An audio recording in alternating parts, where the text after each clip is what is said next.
Olá, meus amigos! Estamos chegando com o nosso Visão Geral de hoje. Mais uma vez, que alegria estar com vocês aqui para todo o Brasil. Visão Geral. Visão Geral, você sabe, uma visão diferente no seu dia a dia, sempre com personalidades importantes e falando de assuntos relevantes para a nossa sociedade. Meu amigo, justiça é consciência, não de uma consciência pessoal, não é? Mas a consciência de toda a humanidade. Aqueles que reconhecem claramente a voz de suas próprias consciências, normalmente reconhecem também a voz da justiça. Quem decide um caso sem ouvir a outra parte, não pode ser justo, ainda que decida com justiça. E a gente vai falar muito sobre justiça, o que é justo, o que não é justo, o que é lei, o que não é lei, com o doutor Haroldo Cardella, advogado, brilhante advogado. Meu querido amigo, tudo bem, doutor? Obrigado mais uma vez, Alberto, pelo convite de participar do programa. Aqui.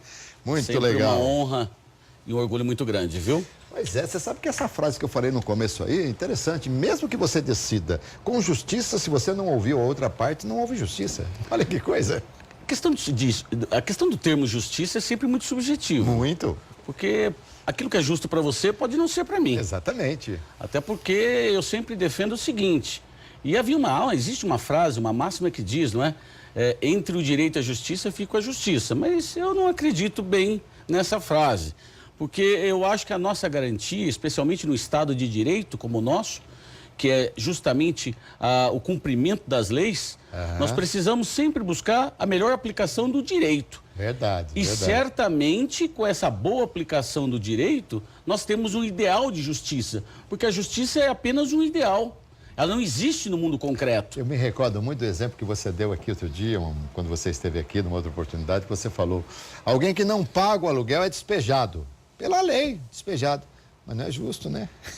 Às vezes sim, de repente, sei lá. Esse exemplo é muito bom, não é? Porque se você imaginar uma situação de alguém que tem um poder financeiro muito grande, com 50, 80 imóveis locados, e aquele inquilino que eventualmente, numa dificuldade financeira, não pode pagar, deixe de pagar, se formos avaliar no campo da justiça, ora, então aquela pessoa que tem um poder financeiro muito menor e que não vai causar grande abalo na vida financeira daquela pessoa que tem e detém um poder financeiro maior, me parece que seria justo. Mas eu pergunto, isso é justo ou isso é legal? Por isso a gente deve sempre cumprir as leis para se buscar o melhor ideal de justiça. Muito bom, doutor.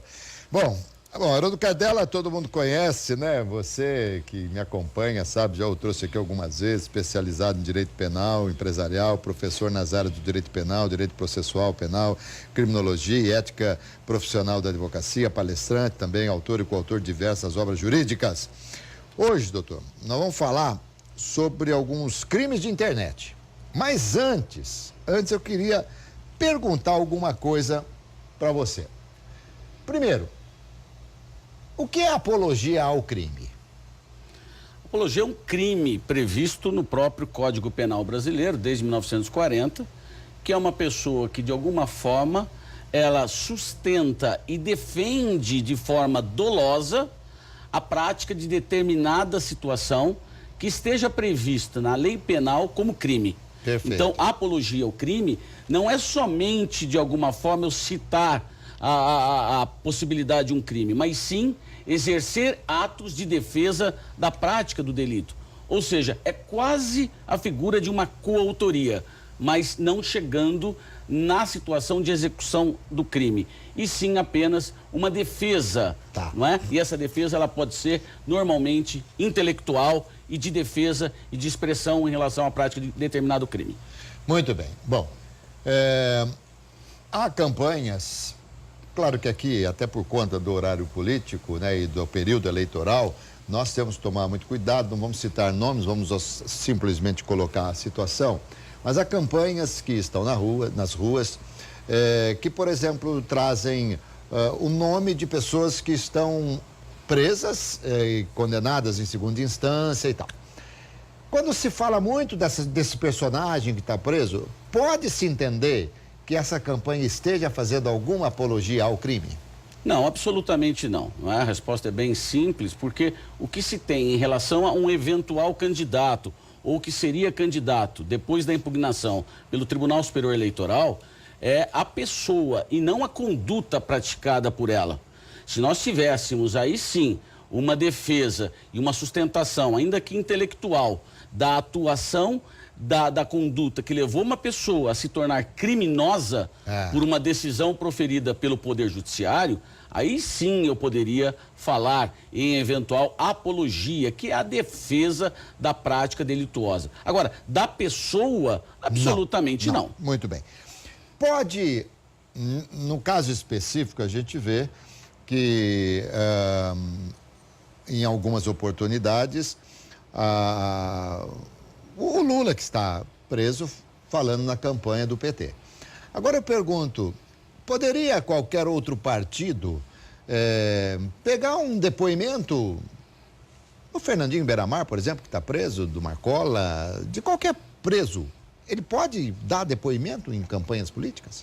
Veja bem, se o criminoso está com os seus direitos políticos suspensos, através, inclusive, de decisão transitada em julgada, não há possibilidade de utilização daquela defesa de eventual candidato no programa eleitoral.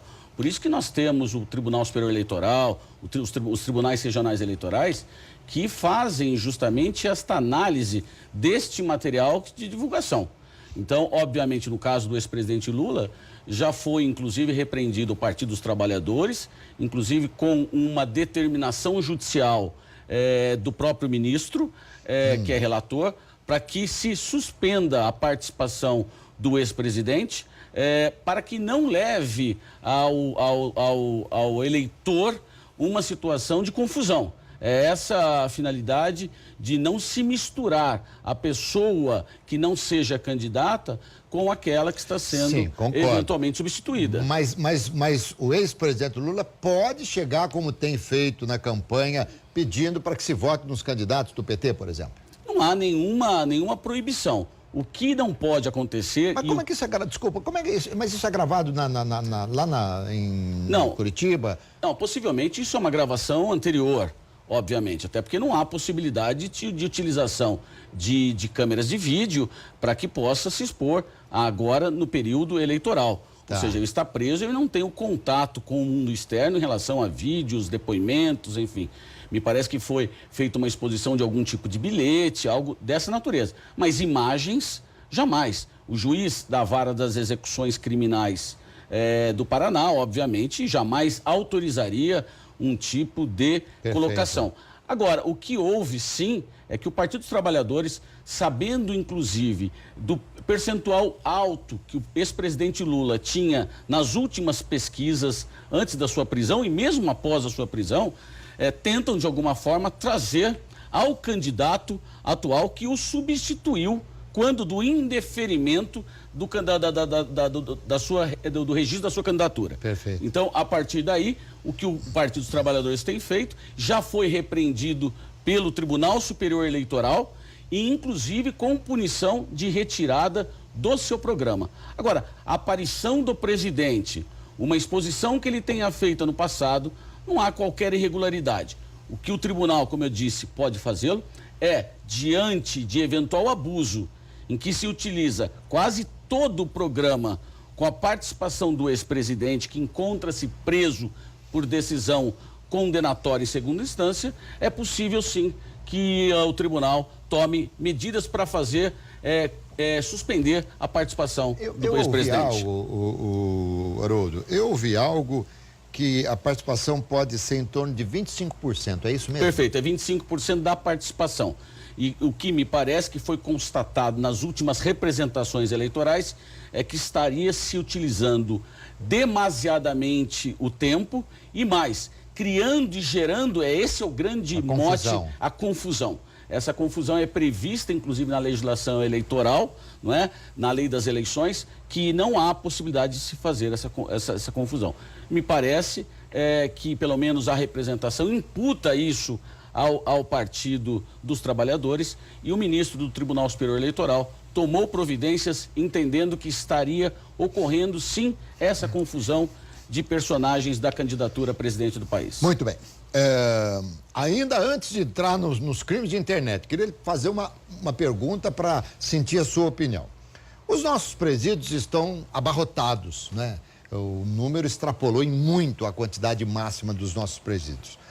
Eu queria saber o que você pensa sobre pequenos delitos.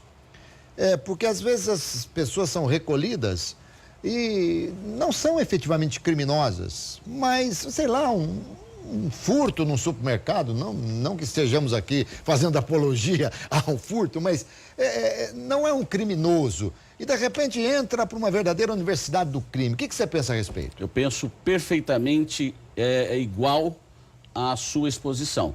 Nós devemos deixar o sistema penitenciário, que é um sistema penitenciário falido, não é? Que ali é a escola do crime, onde você colocou muito bem, a pessoa entra por ter praticado um pequeno delito, como nós chamamos, um delito anão, exemplo, um furto, um pequeno furto, que é uma subtração de alguma coisa sem violência, e a pessoa, a partir do encaminhamento aos estabelecimentos prisionais que nós temos aqui no estado de São Paulo e em todo o país, essa pessoa sai dali já formada para crimes mais graves. Especializada tudo. Especialmente aí o crime patrimonial mais grave. E aí ela sai cometendo o quê? O roubo, o assalto, o vulgo assalto, que nada mais é que o furto mediante a violência física ou ameaça, para que as pessoas possam entender. O furto não há violência, o roubo há violência à pessoa, não à coisa. Então é o vulgo assalto, a mão armada. Então, até o latrocínio. Até o latrocínio, que o latrocínio nada mais é... o parágrafo 3º, né? Parágrafo 3º do artigo 157, que nada mais é do que o roubo. Só que houve um evento morte não querido pelo autor do roubo. Ou seja, a morte foi uma consequência e é um crime muito mais grave do que o próprio roubo. Então você colocou muito bem. Nós temos pequenos casos de traficantes. Nós temos traficantes que nós chamamos de mula, ou transportador eventual, ou vendedor eventual do tráfico. Ô, doutor, tem uma quantidade, por exemplo, quem é usuário de maconha, por exemplo, se ele for pego com uma determinada quantidade, aquilo passa, existe isso aqui ou não? Não temos quantidade para se falar que a conduta é uma conduta de um tráfico de entorpecentes. O que nós temos são as condições que aquele vendedor de droga, ou seja, o traficante, se encontra. Então, exemplo, que fica muito mais fácil dos nossos telespectadores entenderem. Uma pessoa é encontrada com uma pequena quantidade de droga, que em tese levaria ao entendimento que seria para uso próprio. Mas nós conseguimos encontrar com ela ainda no carro ou na sua casa, enfim. Nós temos lá uma balança de precisão, nós temos ali utensílios para poder dividir aquela droga. Nós temos as cápsulas para se colocar a droga. Nós temos um dinheiro que normalmente é um dinheiro trocado. Aí caracteriza o tráfico. Aí caracteriza o tráfico. E nem sempre uma quantidade razoável eu posso imputar que seja tráfico. É lógico que eu também não posso, uma situação de alguém que é encontrado com uma tonelada, exemplo, de uma determinada droga, dizer que é para uso próprio. Ou seja, é um abuso. Mas nós já tivemos casos nos tribunais de situações, exemplo, de uma droga conhecida, a maconha, de alguém ser encontrado com 2, 3 tijolos de maconha e a pessoa era usuária da maconha. Ela guardava aquela droga para uso próprio. E aí não dá, no popular, não dá cana. Quem é só para uso, tolera-se o usuário de droga? Na última mudança que nós tivemos legislativa da lei de drogas, nós já acabamos, inclusive, com a punição criminal para o usuário. O usuário, ele deve receber um tratamento, tendo em vista que o vício da droga é uma doença. Então, nós temos outras medidas previstas na lei de tóxicos que não seja a prisão. A prisão fica reservada, sim, para os casos de traficantes. Agora, mas, por exemplo, quem é usuário de maconha, então ele tem um livre-arbítrio de sair fumando maconha na rua, em qualquer lugar, que seja permitido fumar? Não existe essa permissão. Não, ele tem as medidas, que a gente não trata mais como uma medida punitiva. Nós temos algumas medidas restritivas previstas na Lei 9.099, ou seja, de se buscar prestação de serviços à comunidade, eventualmente, nós temos outras providências, mas que não seja a cadeia. E você colocou bem, saindo do campo da traficância ou do crime patrimonial, mas é importante que as pessoas saibam, ninguém gosta de ter na sua casa um estabelecimento prisional ou próximo na sua cidade. Mas nós temos um problema sério que nós precisamos cuidar desse sistema e que foi por muito tempo abandonada. Então nós precisamos cuidar dos nossos detentos. Por quê? Porque um dia ele vai sair. E se ele vai sair pior do que ele entrou, nós vamos criar um problema ainda maior para a nossa sociedade. Com certeza. O problema será nosso. Nós precisamos cuidar deles. E aí nós temos aquele jogo, não é? Puxa vida, mas ali é um hotel 5 estrelas, ou eu não tenho condição de ter uma cama e lá ele tem. Nós não podemos pensar assim. Nós precisamos ter todas as nossas garantias constitucionais, de educação, de saúde, de moradia, enfim. Mas também precisamos, Alberto, cuidar do sistema prisional, porque senão vamos criá-lo cada vez pior. E isso é muito ruim para a sociedade. Muito bem, doutor. Agora vamos falar então de crimes contra a honra praticados no âmbito da internet e redes sociais. Bom, a gente fala de crime contra a honra, depois dos seus derivados, as coisas que acontecem na internet. Quero colocar algumas situações e quero saber a sua opinião a respeito. Mas vamos lá. O que é um crime contra a honra? Veja bem, nós temos no Código Penal Brasileiro, que é de 1940, uma série de crimes. E temos a proteção da lei em relação à honra das pessoas. E que eu faço uma crítica muito dura. Enquanto você pode ter eventualmente o seu óculos furtado, e nós temos uma pena que varia de 1 a 4 anos de reclusão, se houver uma violação da minha honra, de alguma forma, uma exposição negativa da minha honra, que eu posso ter 30, 40, 50 anos, não é? Trabalhando para que o meu bom nome seja sempre respeitado, e às vezes a conduta de uma pessoa leva o meu nome para o lixo. E veja que nesses crimes que eu vou falar contra a honra, que são 3, que é a calúnia, a difamação e a injúria, nós temos 3 crimes previstos no Código Penal. O apenamento é muito simples. A pena máxima é a da calúnia com 2 anos de detenção. A maioria desses crimes, então, calúnia, difamação e injúria, são crimes, Alberto, que vão para um juizado chamado Juizado Especial Criminal de Pequenas Causas, que é o GECRIM. E nesse GECRIM pode acontecer de uma composição ou pagamento de cestas básicas para alguma instituição de caridade, e esse processo se encerra. E o seu nome que foi difamado? O seu nome foi difamado, que nunca mais se recupera. Eu digo que é como se jogasse do último andar de um prédio um travesseiro em penas. Você não recolhe mais as penas. Você não recolhe mais as penas. Então é muito importante que as pessoas entendam que a honra é o bem jurídico mais importante que um homem pode ter depois da sua liberdade. Eu preciso proteger a minha honra, a minha reputação, o que as pessoas pensam de mim e o que eu penso de mim mesmo. Vamos lá. Bem sucintamente, o que é calúnia? É fácil de distinguir. A calúnia, você imputa a alguém um fato definido como crime. Não significa assim, você é um ladrão. Não, eu preciso dizer que tal dia, tal hora, em tal lugar... Você roubou alguma coisa. Você subtraiu o óculos do Cardela. Ou seja, o fato tem que ser definido como crime, mas não é a exposição, o xingamento, é o fato. O fato. Isso é calúnia, é o crime mais grave dos crimes contra a honra. É a calúnia. A calúnia. O segundo crime... A difamação. Difamação, que é muito comum, especialmente nas redes sociais, Facebook, internet, e que realmente é uma febre muito negativa. Na difamação, o fato não interessa se ele é verdadeiro ou não. Você cria uma situação de desonra para a pessoa. Então, quando eu digo, o fulano é um ladrão, o fulano é um vagabundo. Você não precisa provar nada disso. Eu não preciso, é apenas a exposição, não de fato, e sim de um conceito negativo à pessoa. Não é um fato específico. Apenas é o xingamento de forma muito genérica. E o que é injúria? A injúria é uma pessoa xingar a outra. Ou seja, você é um ladrão. Ou seja, eu estou xingando uma pessoa. Isso é uma injúria. É o crime mais leve dos crimes contra a honra. Tá. É nós protegemos na injúria aquilo que você pensa de você mesmo. Por isso que é falado em injúria. Estou injuriado. Injuriado. Então, Entendi. são 3 crimes contra a honra que de alguma forma protegem a honra, como eu disse, a calúnia é o crime E mais o grave. máximo de pena é de 2 anos. No máximo de 2 da calúnia. Outro crime, inclusive, não tem qualquer possibilidade de apenamento. É necessário uma reforma no Código Penal para que possamos colocar penas altas, para que a gente possa proteger a intimidade e especialmente a honra das pessoas.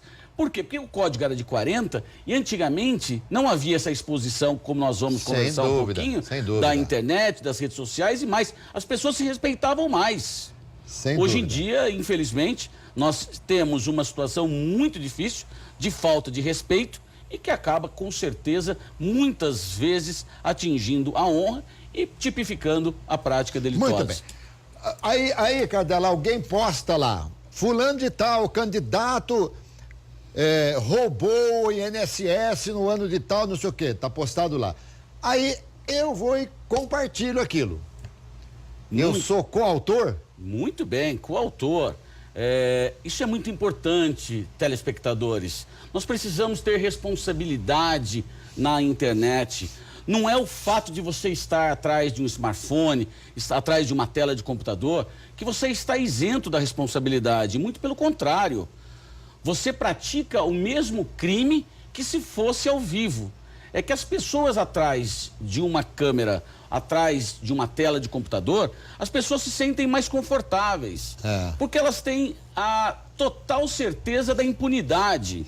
Então as redes sociais, especialmente nesse momento de intolerância política, coisa que eu jamais vi acontecer no país, onde pessoas usam as redes sociais, que seria um local para que as pessoas pudessem dividir suas alegrias, seus momentos profissionais. Por isso é chamado de uma rede social. Aquele é um ambiente para relacionamentos. E hoje virou um fla-flu. Virou um palco de intolerância. E essa intolerância, especialmente política, que me preocupa muito, Alberto, vem descambando para ofensas graves. Em cima de um debate político, as pessoas que comentam acabam criando um clima muito duro e posso dizer a você, sem medo de errar. Ali nós temos a tipificação de muitos crimes. Então que as pessoas tomem cuidado, façam seus comentários, suas opiniões, mas façam com responsabilidade. Você falou opinião. Eu posso expressar a minha opinião nas redes sociais dizendo assim: na minha opinião, o candidato tal não tem a mínima condição de trabalhar, de ser eleito. É a minha opinião. Mas eu estaria também cometendo um crime? De forma alguma. A Constituição Federal do nosso país estabelece a liberdade de expressão. Não é? Inclusive, nós tivemos fim da lei de imprensa justamente porque havia, numa lei que foi criada no momento de ditadura, situações que de alguma forma poderiam demonstrar uma forma de se cessar o direito de liberdade.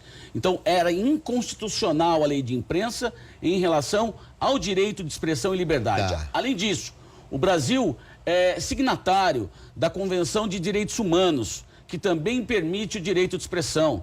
O Brasil, em 2014, criou uma lei bastante importante, que é o Marco Civil da Internet, que é uma lei que já veio trazer algum alento para a regulamentação da internet, da utilização. Então, a liberdade de expressão, de você se manifestar, é total. O que nós não podemos descambar é para a imputação de crimes, de difamação especialmente. É o xingamento. Esse candidato é um ladrão, esse candidato é um vagabundo. Nós não podemos fazer esse tipo de colocação, até porque não é uma colocação para ser utilizada nas redes sociais e não é uma colocação que esperamos de pessoas que têm um mínimo de condição para o debate. E essa pessoa pode ser passiva de um processo movido por aquele que se sentiu ofendido, ou de repente até por correligionários, por pessoas que estão seguindo na mesma linha.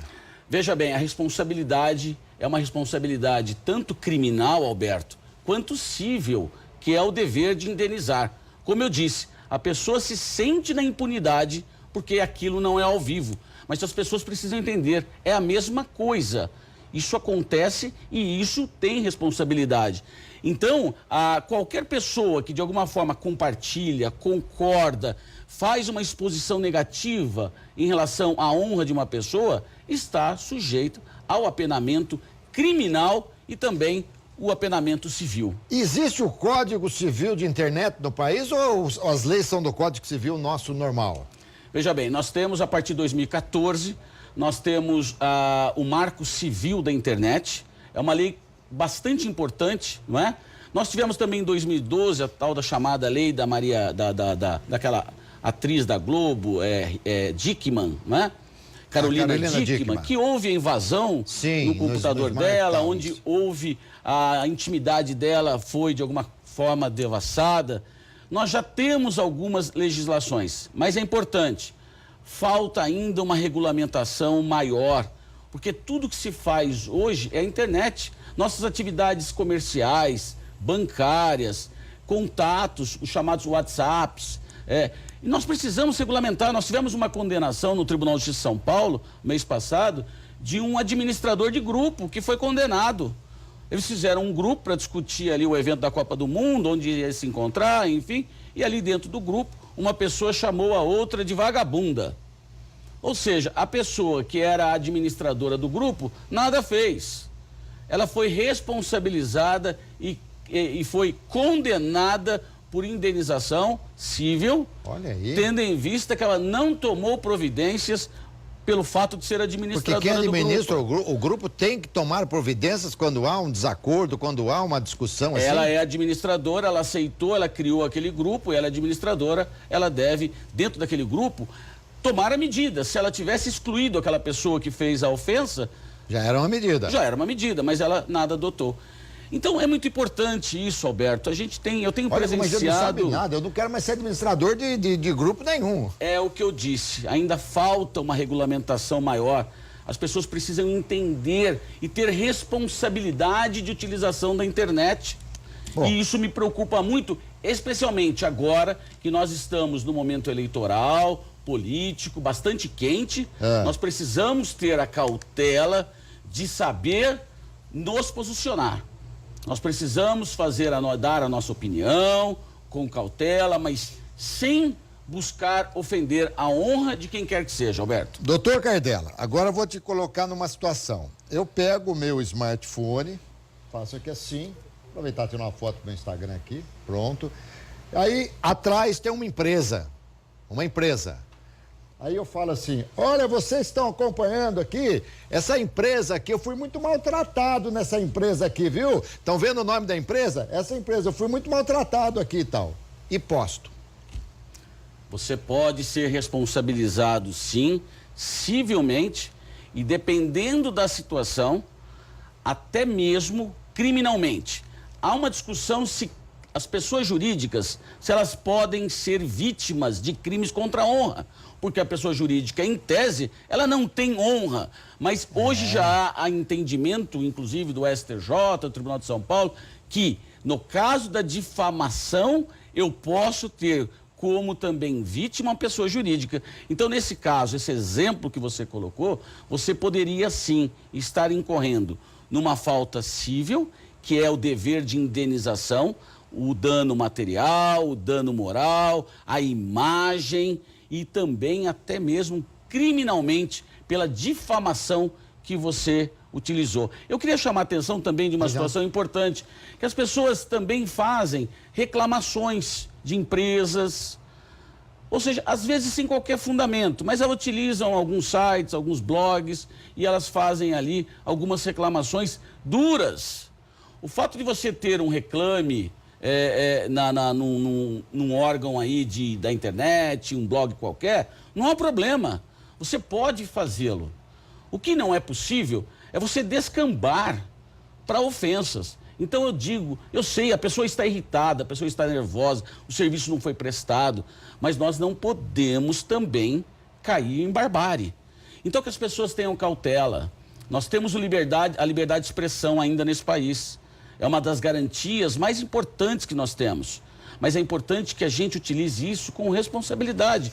Eu quero fazer a crítica à empresa? Eu posso fazer uma crítica. Não há nada que me proíba, mas não posso descambar para imputar crime a quem quer que seja pessoa física, seja pessoa jurídica. Muito legal. O programa com o horário eleitoral aí, o programa nosso diminuiu um pouquinho, ele ficou com um gosto tremendo de quero mais, né? Fica com um gosto de quero mais. Eu queria ter falado contigo, não deu para falar sobre essas mudanças, o que mudou efetivamente na lei seca, se o pessoal está indo para cadeia, porque é uma coisa também, acabamos de falar que tudo bem que bebeu, dirigiu, provocou um acidente e tal, é uma coisa muito séria, seríssima, e a gente não pode permitir. Mas quantas e quantas pessoas de bem que às vezes saíam para fazer uma comemoração qualquer, tomando um cálice de vinho, alguma coisa só, enfim, é preciso tomar muito cuidado. Mas não deu, mas a gente fala numa outra vez, tá bom? Sem dúvida, eu agradeço o convite de antemão já, viu, Alberto? É um prazer. É uma delícia recebê-lo aqui. Grande falar com você, com seus telespectadores. Eu tenho muito orgulho de comparecer ao seu programa. E é uma honra muito grande. E eu gosto de compartilhar suas coisas lá na internet, de curtir, de fazer comentários, porque ali eu sei que eu não estou cometendo delito nenhum. Não, é tão gostoso, né? As redes sociais. É um momento de você conversar com alguns amigos que você não encontra no dia a dia. E, infelizmente, como nós dissemos no programa, infelizmente isso tem descambado por uma situação muito perigosa. Conversei com o Dr. Haroldo Cardella aqui no nosso Visão Geral de hoje. Foi uma delícia, espero que vocês tenham gostado. E à noite tem o RF Esporte Clube, tá bom? E olha, o Grêmio ganhou na Libertadores e hoje tem Cruzeiro e Boca. Nossa, que loucura. Tchau, pessoal.